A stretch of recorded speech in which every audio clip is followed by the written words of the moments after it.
Baik, saya ingin melanjutkan kisah daripada perang yang berlanjut Wirakusuma yang terakhir video sebelumnya, pertempuran Wirakusuma dibantu Pangeran Aji dari kerajaan Batu Licin. Itu nanti saya bahas di video selanjutnya karena ada yang bertanya saya itu, Bang, ceritain dong mengenai lengsernya Sultan Tamjidillah II. Kayaknya seneng banget gitu, ingin tahu lengsernya. Jadi kisah lengser ini adalah seperti mengajarkan kita untuk melengserkan orang. Kisah ini adalah seperti mengajarkan kita cara menjatuhkan atau melengserkan pemimpin. Apa cara pertama? Adalah membuat kerusuhan. Yang pertama membuat kerusuhan adanya perlawanan, ya, perlawanan dari Muning, ya. Datu Aling, Panglima Aling dari Tapin itu, Penemban Aling itu ada perlawanan, tapi akhirnya bubar melawan Sultan Tamjidillah dan Wakil Sultan Wirakusuma. Terus buat lagi kekacauan, ya, kekacauan seperti apa lagi, Bang? Keributan apa, Bang? Kedua, adanya yang namanya penyerangan.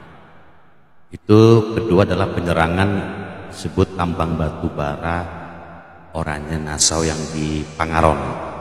Yang di Pangaron itu membuat kekacauan. Jadi membuat kekacauan, melumpuhkan. Nah, di situ pada saat terjadi kekacauan di mana-mana, disitulah bisa menjatuhkan kewibawaan atau kepercayaan seorang pemimpin itu menjadi runtuh, menjadi runtuh, gitu ya, menjadi runtuh. Terus adanya perlawanan-perlawanan yang dimana Pangeran Antasari menguasai Martapura. Ya, kalau ibaratnya menduduki suatu, diduduki, dikuasai, itu juga bisa melemahkan juga gitu kan. Cara-cara menjatuhkan pemimpin gitu. Ketiga, Hidayatullah ini juga menguasai wilayah Karangintang, dikuasainya sama dia. Ya, ini membuat melemahnya Sultan Tamjidillah dan Wirakusuma. Hidayatullah di Karangintang, Antasari di Martapura, ya kan? Tambang batu bara diserang, tambang bara Oranye Nassau yang di Pangaron, belum lagi ditapin perlawanan dari Datu Aling.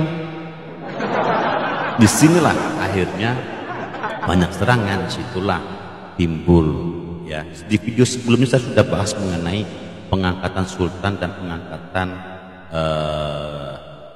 Wakil Sultan, di mana adanya perjanjian kontrak Karangintang 1 dan 2, ya.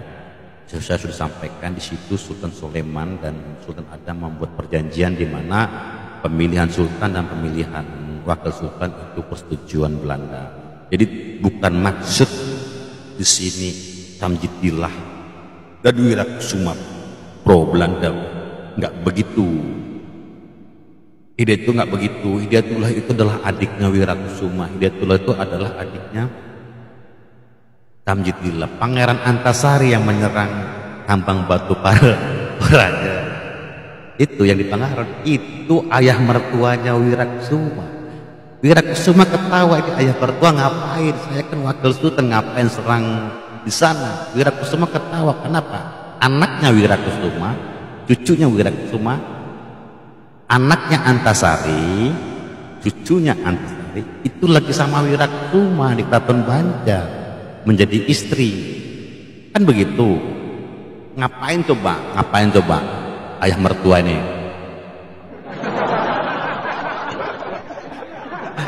Tahu gak? Paham gak? Jam gak? Pangeran Antasari menyerang tambang batu bara, ya kan, membuat ribut dan kekacauan untuk menjatuhkan Sultan Tamjidillah dan Wakil Sultan Wirakusuma.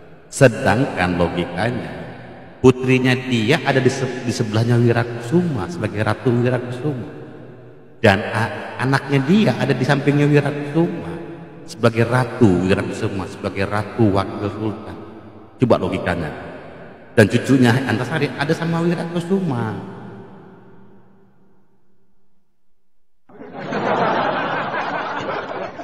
Ya, di situ. Jadi harus ini juga cerdas ya. Cerdas. Jadi Antasari bukan ingin menyerang Wirakusuma, bukan. Jadi di sini Wirakusuma selamat kok. Wirakusuma selamat. Di sini yang diasingkan adalah Sultan Tamjidillah. Jadi kekacauan yang diasingkan itu bukan wakil sultannya, tetapi sultannya. Ibaratnya kalau pemimpin nih, ketua kelas atau ketua OSIS, yang diganti bukan wakilnya, ketua OSISnya.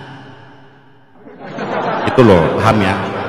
Ada permasalahan misalnya gubernur dan wakil gubernur, bukan wakilnya tapi gubernurnya yang dipecah, paham ya? Itu jadi bukan wakilnya.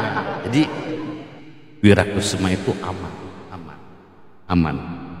Kenapa? Dijamin sama Antasari, sama Hidayatullah. Tenang aja Wirakusuma, kamu aman.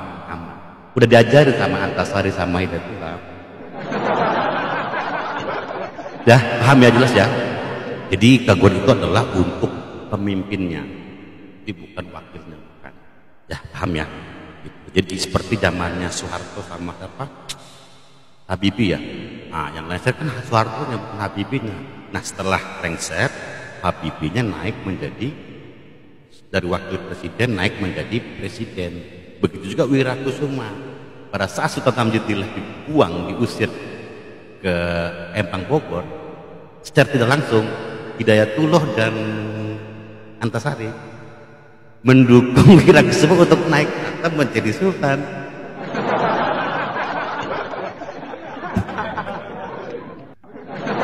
Ya kan?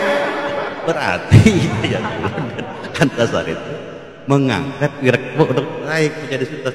Itu terjadi pada para pemimpin kita. Contohnya Soeharto lengser, presiden, wakil presidennya Habibnya naik jadi presiden. Kan begitu. Ada kan kejadiannya? Ada 2 kali kejadian seperti itu, betul kan? Di itu leluhur kita sudah ngajari seperti itu, cara menjatuhkan pemimpin seperti itu, membuat kerusuhan ribut ini supaya wakilnya naik. Jangan-jangan Wirakusuma juga kerjasama dekat Antasari dan Hidayatullah.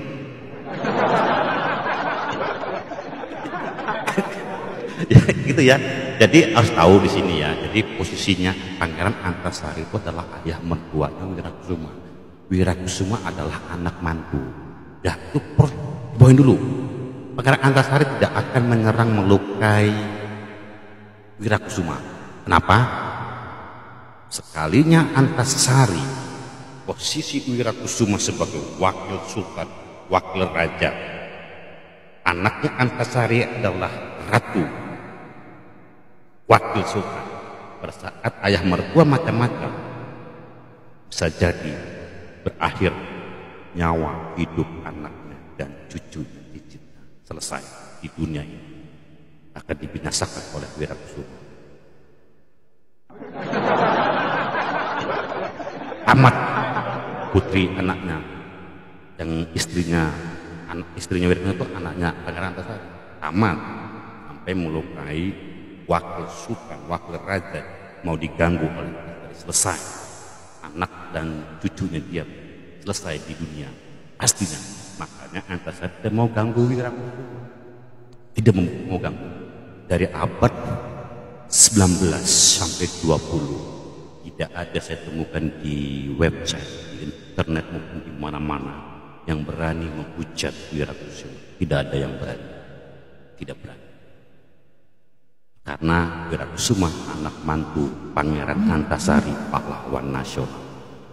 Dan Wirakusuma garis keturunannya terhubung dengan Syekh Abdul Wahab Bugis dan Syekh Muhammad Arsad Al-Banjari.